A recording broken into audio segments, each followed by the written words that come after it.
في هذا الكتاب محاضرات في العقيدة والدعوة للدكتور صالح بن فوزان بن عبد الله الفوزان، الجزء الرابع.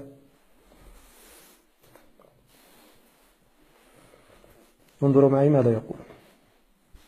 وقال، هنا المشكلة، وقال يتقولون على رسول الله.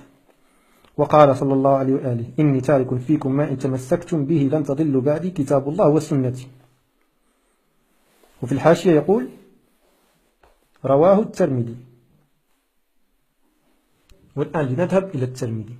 هل الترمذي فيه كتاب الله وسنتي؟ هيا لنا.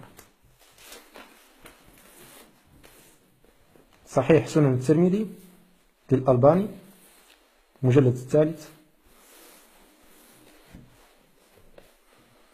نفس رقم الحديث. ماذا فيه؟ عن زيد بن أرقم قال رسول الله: إني تارك فيكم ما إن تمسكتم به لن تضلوا بعدي، أحدهما أعظم من الآخر، كتاب الله حبل ممدود من السماء إلى الأرض وعترة أهل بيتي، ولن يفترق حتى يرد علي الحوض، فانظروا كيف تخلفوني فيهما. صحيح، لا يوجد كتاب الله وسنتي لا من قريب ولا من بعيد. إذا لماذا هذا التبليس والكذب؟ أين هي الأمانة العلمية في نقل الأحاديث؟ وهذا أحد هيئة كبار العلماء. هكذا يتلاعبون بدين الناس.